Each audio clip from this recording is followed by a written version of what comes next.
This is Hannibal here from the HannibalTV.com.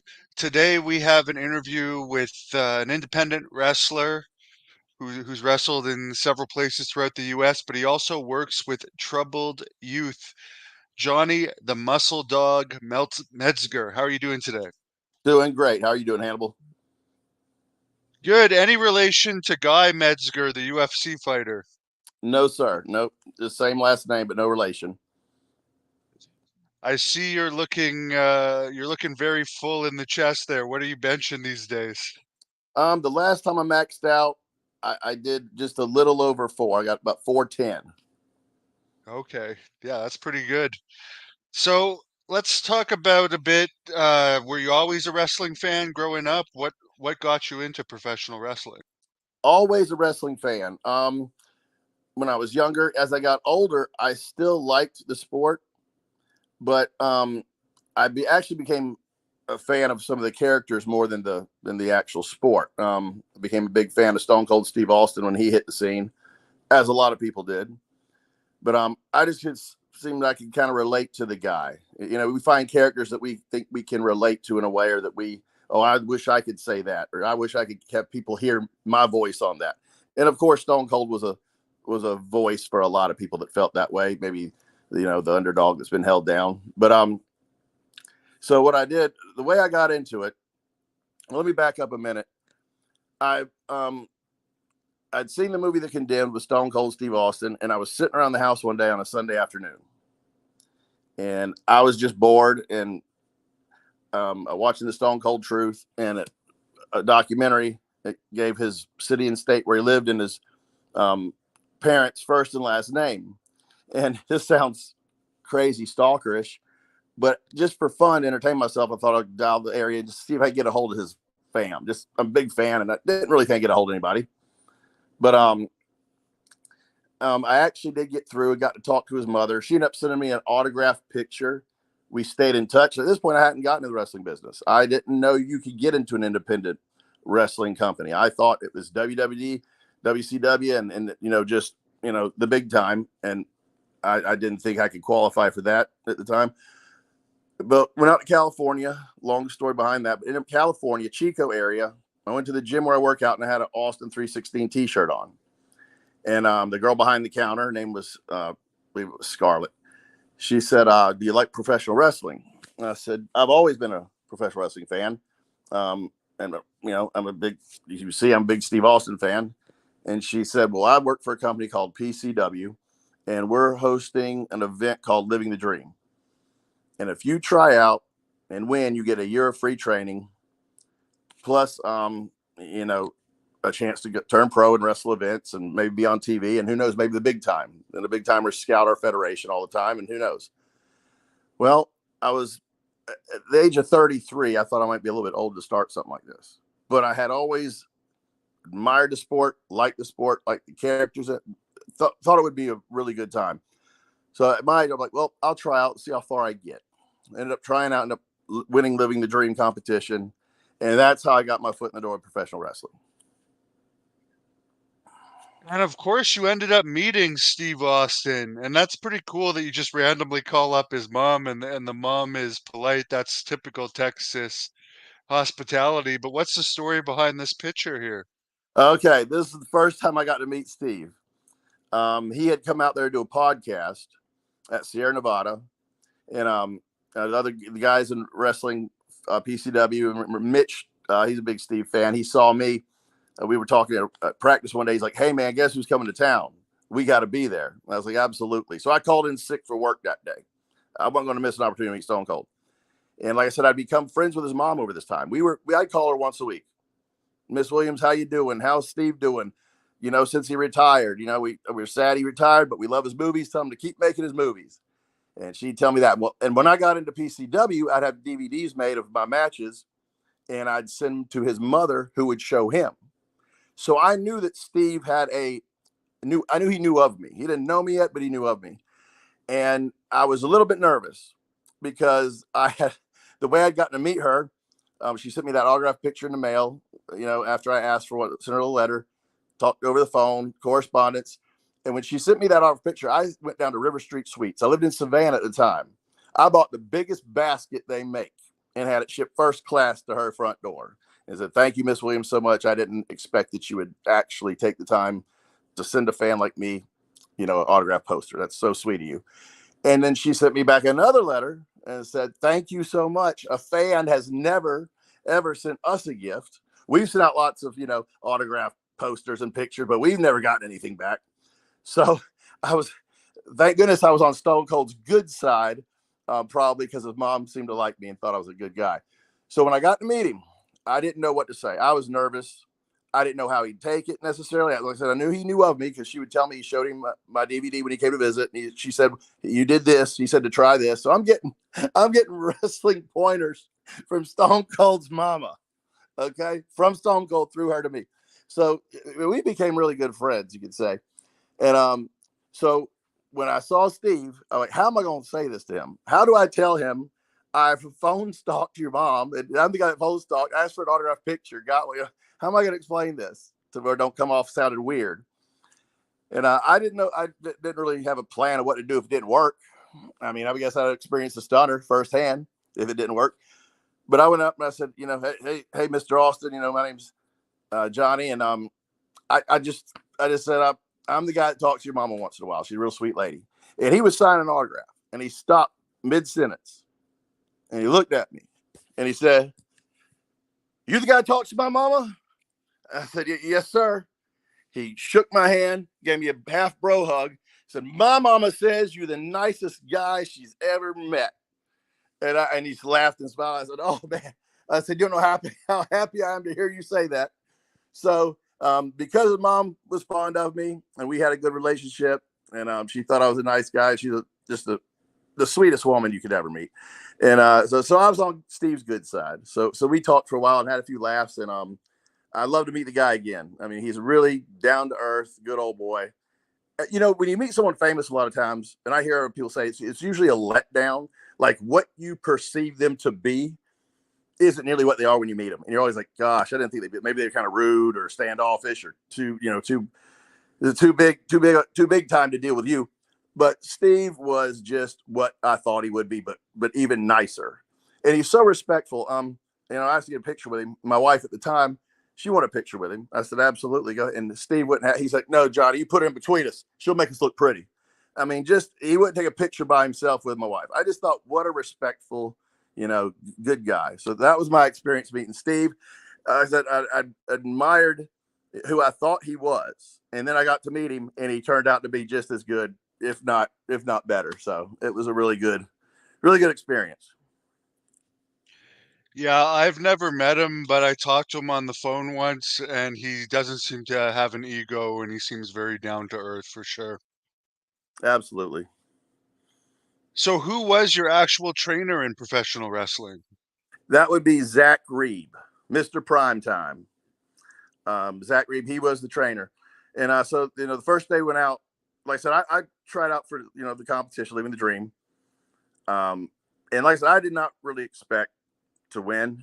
I was 33, going on 34, out there a bunch against a bunch of teenagers, guys in their early 20s.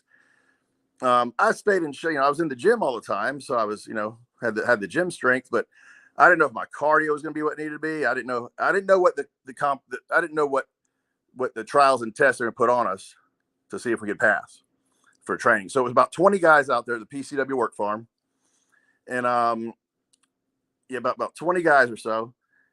And they're going to have some events you got to do well in to be the final four. They're going to pick final four that day. And I'm looking around all these young guys, and I could tell, I think pretty much I got most of them in power, but I don't know about endurance and conditioning. I hadn't been my focal point up to this time. So I had to run the mile. They timed me on that.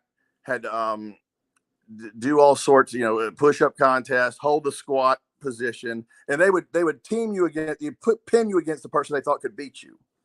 Or if they had the big guy and the smaller guy, they'd have you hold squat stance for see how many seconds you can hold that. And that, the bigger guy maybe excelled at other events, but they ain't gonna let you get out of their cocky. At least that's the wrestling business. When you're new, it's It's time to put up or shut up, and they gonna try to humiliate you, and arrogance will not be tolerated. So I had done really well at all the events, except maybe the mile run. My time was like 10 minutes. I was 240-pound weightlifter.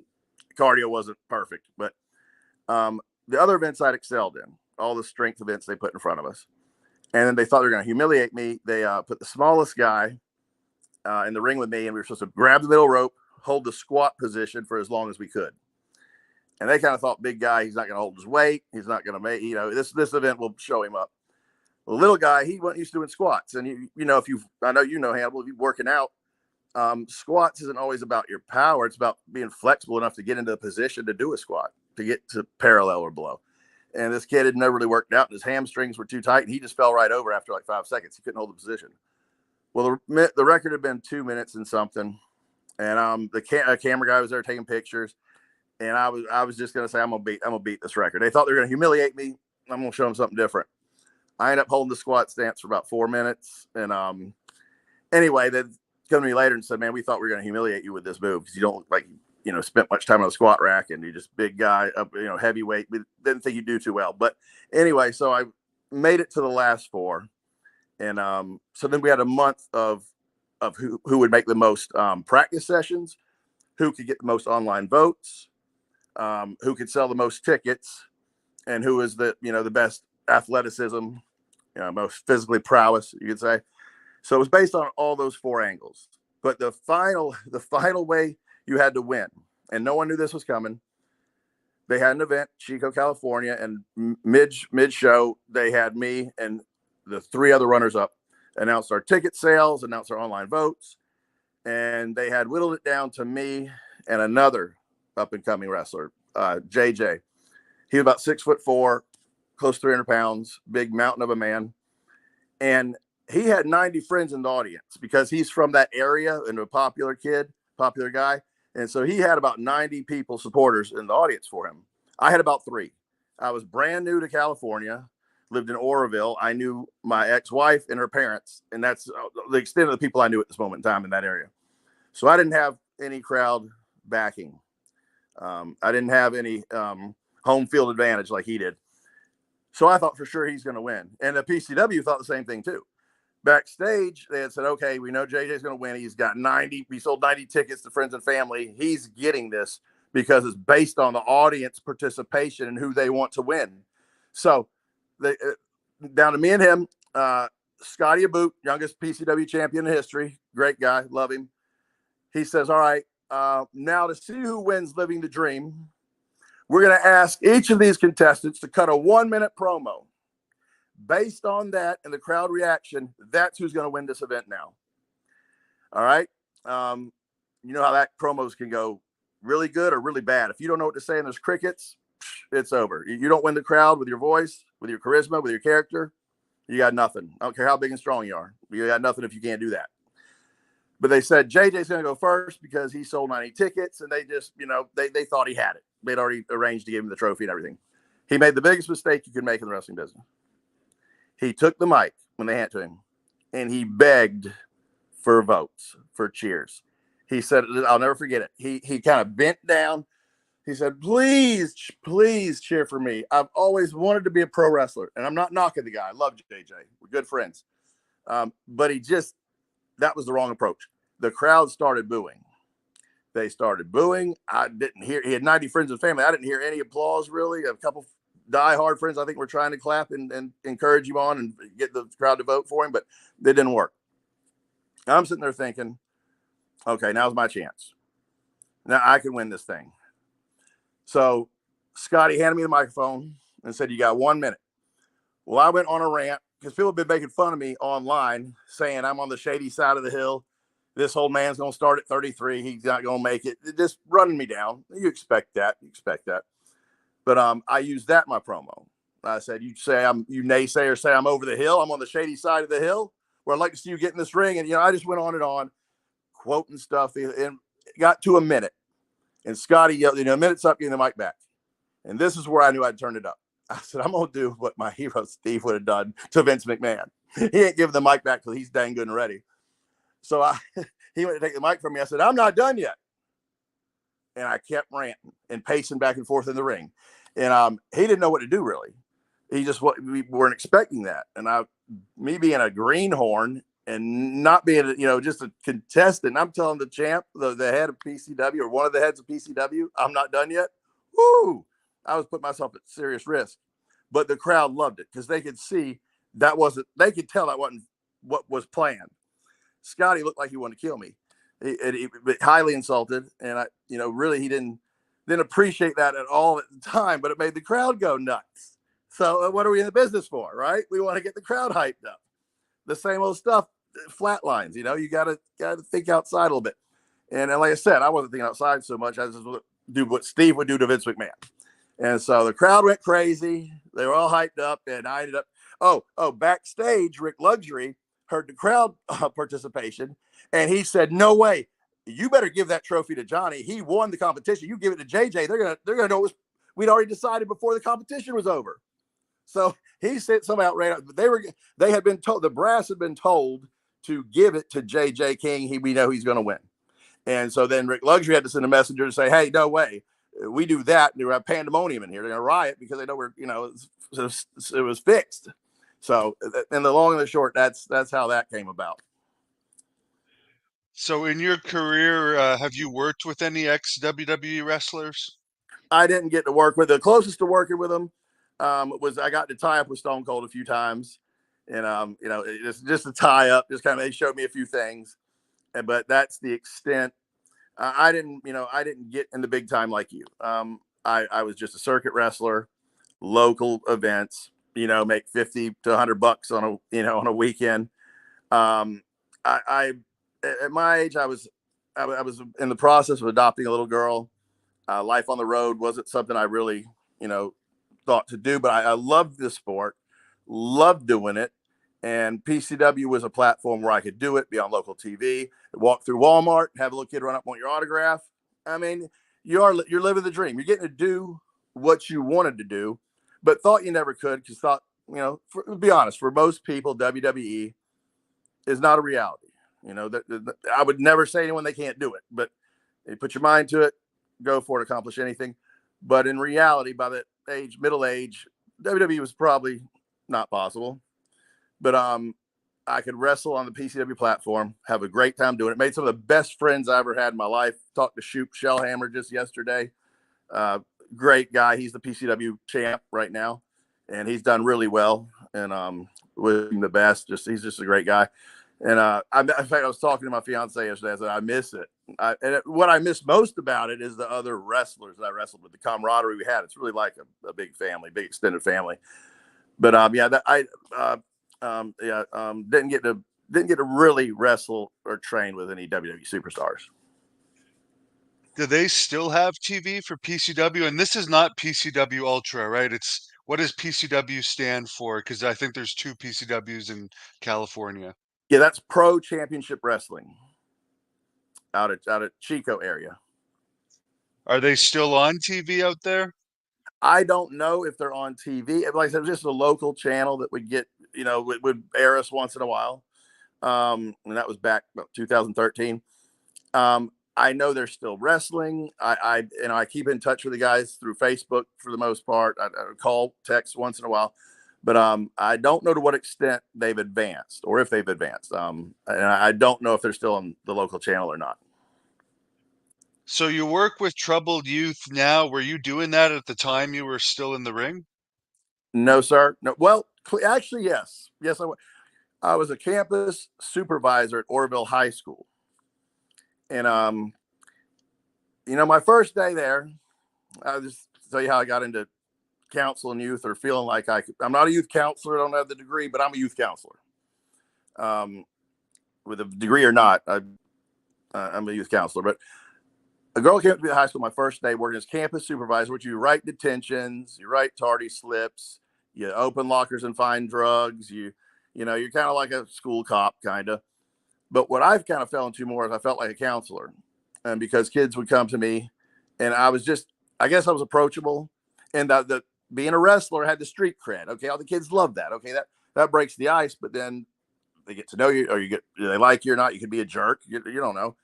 But I've always kind of had a mindset, and I'm a big kid. I'll be honest, I'm 47 now, but I think I'm a boy trapped in a man's body. So I think I can relate to kids, but I have the life experience. So one girl at school, she was dealt a bad hand, put it that way, but she was just as nasty as can be. I mean, just hateful acting. First day as a campus supervisor at Orville High, she walks up, looks dead at me and says, "You're stupid, you're ugly, everybody hates you, nobody wants you here." And that's my introduction to being the high school campus supervisor at Orville High. And I thought for a second before I said anything, because I'd see the other staff, they would not put up with it. They just couldn't stand her around. She was just not pleasant. Before I responded, I thought, I don't think she means, there's something going on here. So I stopped. I said, "Hey kid, what'd you really want to tell me about?" Because that wasn't it. And she didn't know what to say. She stopped. She was expecting me to come back with something mean or hateful, and I didn't. I was polite to her and nice to her anyway. And long story short, she had a lot of problems, bad home life, just really dealt a bad hand. And there wasn't much I could really do, but I could be a listening ear. And kids respond to that so well. If you just take time to listen to them, you may not have the answer. But long story short with this one too, she came to me a few months after that, gave me a note. And in her note, she said that she had been planning to kill herself and she was dead set on it that day. But me speaking to her and being kind convinced her not to do it. Since then, I've thought to myself, well, I can make a difference in kids' life just by listening, by being kind, no matter what they might say to me, how ugly. So I really love the job as a campus supervisor. I've been a foster parent. And once again, the job I'm at now at the youth home, I didn't find it. My fiance found it for me. She said, "Hey, they're hiring here." I just recently moved to Vidalia, Georgia from Savannah, and didn't really know what job I was going to do. But knew I liked working with youth. That's what I'm good at, talking to troubled youth. That for whatever reason, maybe I'm a troubled adult, but for whatever reason, that's what I seem to be good at. And my fiance said, "Hey, here's a job for you." And I went down there, talked to the man. And so that's what I do now. Love the job. These kids, they've been through some stuff, but once again, just letting them know you're listening to them for real, and then letting them know you're concerned and care. Hey, that's more than half the battle right there. A week ago today here in Ottawa, Canada, we had like a high school stabbing where a kid died. We don't have like police in high schools or security guards in high schools around here that much. What's the worst situation you ran into while doing that kind of work? Wow. The worst situation that comes to mind, there's a student there, a big kid, basketball player. He was very abusive to his girlfriend. She'd have bruises on her all the time. He actually punched out one of the teachers and punched out the principal. How he was still, and somehow he got back into school. It was still there. I couldn't stand the guy.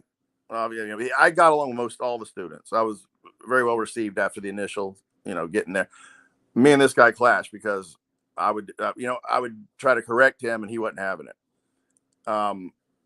One day he was in the hallway. I caught him hitting his girlfriend in the hallway. No staff was out. Teachers weren't out. I was just walking through the hallway, going somewhere, and they were in the hallway alone. And other times I confronted him. Teachers were always around, principals around. I had to be censored in how I acted and what I said. But this was the time it's like, okay, you know what? I'm going to confront this guy, and he's going to see the muscle dog today. He's going to see the muscle dog. He's going to see the campus supervisor, Johnny. He's going to see Johnny the muscle dog, Metzger. So I got in his grill. He started yelling. They know you can't touch them. Kids, they know. So they have that safety shield, safety net there with them. They say whatever they want. But you can defend yourself if you're being attacked. And when he realized I wanted him to attack me so that I could submit him, then he got nervous, and it was ugly. I mean, it was ugly. It was ugly. He realized that what I wanted to do, he got choked. He kind of cried a little bit. I broke him down. He wanted to go to the principal's office, talk to the principal. I said, "Yeah, let's go. You punched him out last week. He ain't gonna help you." He cried there. Yeah, I really broke him down. But then the next day was a Saturday school. His girlfriend had it, and he was going to go in there. He wasn't supposed to be in the class. So I said, here we go again. I hear him in there yelling at the teacher, cussing, yelling. Here we go again, round two. When they're said, I can't remember his name now, but I said, hey, not, you're getting out of here one way or the other. He looked at everybody and said, forget y'all. I'm hanging out with Johnny. And he came up like he's my buddy. Now, me and this kid had just about, come to blows the day before. And he'd been crying, upset. But now he acts like I'm his friend. And I said, interesting. So we took a little walk. I said, hey, man, what's going on? Let's sit down right here. There's a bench there in the quad. So tell me what's going on with you. Why do you act this way? And he just broke down. He started telling me his dad had recently been killed in a knife fight. He got stabbed to death. His mother died. He was living with his grandmother, and she was very ill on her deathbed, basically. He didn't know where he was going to go. He was just acting out. He was angry at life. And, first sight, first glance, you think, man, this is just a bad seed. This kid needs his behind whipped, and maybe he did need a behind whip. But once I expressed a little bit of concern, oh man, he's my best friend. And after that, he acted different. He had a different air about him. He was more pleasant, smiling. Yes, sir. No. I mean, the kid really turned around. I was just mad at him. I just wanted to break his spirit. I thought he was a little punk that needed his behind whip. But after that day, we were buddies. His girlfriend was smiling. He didn't put bruise on her anymore. He acted happy. I don't know. I wouldn't think just for that one incident that would make such an impact, but me just having to say, hey, what's wrong, and showing some concern, it made a difference. So that, once again, that's what I like to do is work with youth, and particularly troubled youth that need maybe a mentor or a father figure or someone who's done rest, something that they relate to, look up to. In the youth home, I haven't had any real bad instances yet. One kid did have a knife on it. He got a knife somehow from the kitchen. How he got it, I don't know. And he had a knife on him. He didn't do anything with it, thank goodness. But I took, I put him on. I ended up pinning him down, taking a knife. He was attempting to do something, but I stopped him pretty quick. So it didn't turn into anything substantial or bad. But those are the things just off the top of my head. Yeah, I used to actually work in a group home too, but it was with people that had development disabilities that were basically psychotic, so they couldn't go to jail because they weren't being able to be found mentally responsible. But I think it was pretty similar to that. You really had to watch that they didn't get their hands on any weapons and so forth. Do you still watch wrestling at all? What do you think of today's product? You know, I look at it every so often. I don't watch it like I used to. A big part of it is my schedule. I'm usually at the youth home and the prime time from like 4 to midnight shift a lot of times. So I miss a lot of the events, but I have not really kept up with it. What I think of the last time I saw it, what I think of it, I just didn't see any characters that grabbed my interest. I mean, the athleticism is off the chain. I mean, off the chart. I mean, they're awesome athletes, awesome, spectacles to watch. But as far as the character build, and maybe there is that I have missed, but the characters that I have seen, I just couldn't find myself relating to or being interested enough to want to see how it pans out or what's their story. Maybe I needed to watch more of it to get back into it, but I just don't see the characters or they're kind of one dimensional, not like the characters back when I felt I was watching it. The last one I think that could, I say, really would pull me in when I see it on TV and I have to sit down and watch and see what this guy's going to say, and I don't want to miss it. That kind of, you know how it is when it's really got you hooked in and you're interested.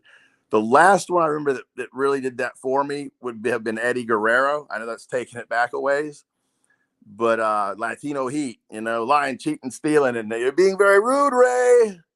I'm going to tell about Dominic. I mean, that really, I just found that hilarious and really did it really well. But I have not kept up with it for pretty much for that scheduling. And well, I could, DVR, but mostly because I don't find the characters that I don't see any characters that I can really relate to or I find very amusing. A lot of wrestling is the humor. I mean, if the guy can make me laugh, I think of Santino Morello off the top of my head. The guy cracked me up. Everything from the intro, just the way he was, the way he acted, the stuff he did, thought he was hilarious. But I just haven't seen any characters that really draw me in. Yeah, it seems like they're playing characters more now that whereas before, like you knew Roddy Piper and Ric Flair were like their characters, as we just saw from Ric Flair last week, pretty much playing his heel character in the restaurant. And now I know you're a big guy. For me, like watching AEW, for instance, there's so many small guys. I just can't get into it because there's nothing like larger than life about them for some reason. I think for some reason there's an overabundance of small wrestlers or wrestlers that look like they don't even work out these days. I've noticed that too. Yeah, it seems like, did this guy spend any time in the gym?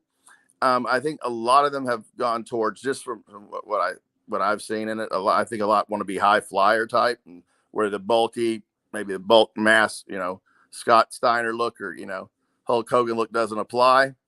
But yeah, like you said, I want to see some people do some superhuman things when I watch wrestling. When I think of wrestling, I think of big guys, that can really press someone over their head, like I've seen you do to fellow wrestlers. You press them right up there like the Warrior.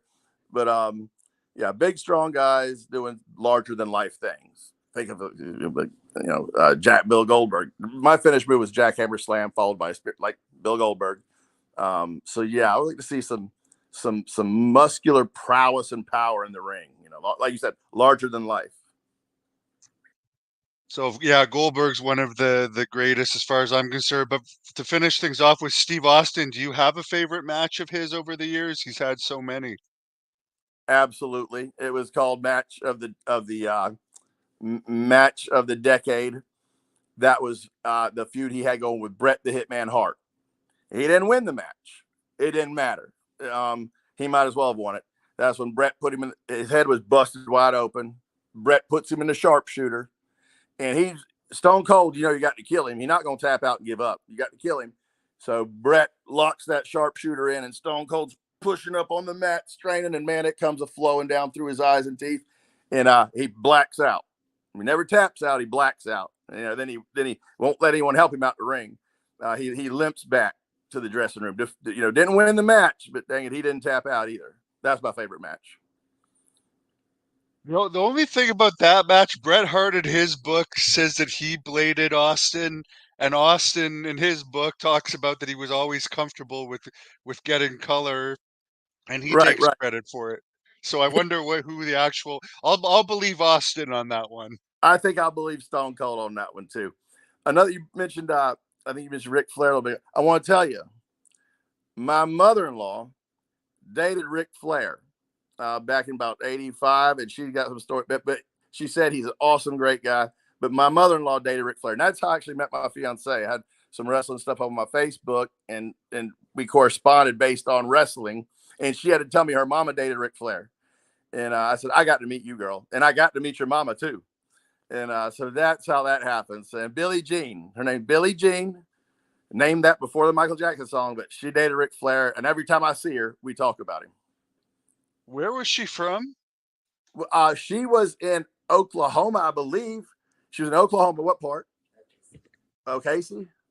Oklahoma City. Oklahoma City. Oklahoma Okay. City. She didn't even watch wrestling, but she's a beautiful woman. If you know about Ric Flair, he loves a woman with some pretty legs, and she got the world's best legs, I believe. And her sister told her she was going through something with somebody, and she was kind of down and out, if I'm not mistaken. And her sister said, "Hey, I got tickets to the wrestling show. Let's go." I got ringside. She had ringside seats, but she'd never watched wrestling. She didn't know who Ric Flair was.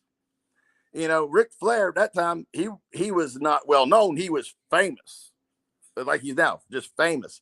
And to not know Ric Flair, you had to have lived in a cave somewhere. But she didn't know Ric Flair. They're sitting ringside, and Ric Flair, he's the main event, of course, and he's seen her legs from the ring. And when he went backstage, he sent one of his buddies out and said, "Tell that lady I want to take her on a date." They come run out and said, "Ric Flair, the champ, he wants to date. He wants to take you out for dinner." And she didn't really know anything about wrestling. Didn't know who he was. Didn't just some guy that wrestled. Some guy that in his underwear got in the ring and beat the snot out of some other guy. Who's Ric Flair? Everybody else was going crazy, right? But she didn't know who he was. But she agreed to go out on a date with him, and she went. They had a blast. She ended up dating him for a while. She said he'd fly to Japan, call her from Japan, say, "I had a dream about you last night." And she has just nothing but good things to say about him. So once again, another wrestler that's actually a good guy. What year would that have been? What What year era was would that? that have been in? I was in sixth grade, and I'm 53 now, whatever that figure to be. So that'd been about 80, 84. Oh Early, wow, right in the prime of Early his 80s. career. Yeah, it was early 80s, early to mid That's 80s. pretty cool. Yeah. Any other stories she told about dating Flair that you could share with us? Um. What's one of Mama's stories about Ric Flair? It was she said that, like I said, she didn't know who he was. So she's walking down the street holding Ric Flair's hand and don't know who she's with. So people are, of course, mobbing him. He was promoting some event there in Oklahoma City. He was there promoting, and he'd just take her wherever he went in a limo. And she knew he was something, obviously, but everywhere they went, people would come up to him, of course, wanting his autograph, wanting to talk to him, wanting to wrestle him. And she said she started to realize, well, this guy is somebody. But she just said he was just a really nice guy, always polite. Looked after when the crowd would come up. He kind of put her, he'd physically protect her from whoever you never know who's going to walk up, and put his arm around her. She said he was very protective, very sweet. What's that? Very attentive. And when he flew to Japan, he'd call her, check on her, tell her, I had a dream about you last night. And but he didn't get any fights with spectators or anything like that. It was just everyone. He was well received. Everybody wanted to talk to him, get a picture, and she just didn't realize who she was with at first. But and buying drinks for the house everywhere he went. Of course, that's Rick buys the bar out. Everybody here is drinking on the champ, and she just basically everything we know and love about Rick. That's her experience. If your wife could hear, what would have been the best gift that he bought her? Because he was known for buying people gifts as well. Oh! Do you know what Rick bought her? I don't know. Oh, that diamond tennis bracelet. How do you say it? Tennis? Is that called tennis bracelet? Oh, a diamond tennis bracelet he bought her. It was one of the things. That is very cool. So you've been in contact through various means with all kinds of famous wrestler. That's awesome. Where can people follow you if they want to look you up on social media? Um, my is it my story or my Facebook page? I'm not real savvy with that. I'm the old man that doesn't know that stuff real good. But I have a storyline going. It's called Big Johnny. That they could look me up on that. I haven't done a whole lot on it, but on Facebook, look me up Johnny Metzger. You'll see on there. I'm in touch with the PCW wrestlers. They have updates every day usually, and so you can find me on my Facebook, Johnny Metzger. Very, very good. Well, I appreciate you coming on and sharing some stories. Keep up the good work with the youth, and I'll let you say whatever you want to the fans to wrap this up. Okay, Johnny the Muscle Dog here to PCW. Love you guys, miss you guys. Can't wait to get back and visit one day. Keep up the work farm ethic, and just want to shout out to my mother-in-law Billie Jean. Ric Flair loves you, and so do we. And just everybody, keep it up, keep up the good work, and be safe.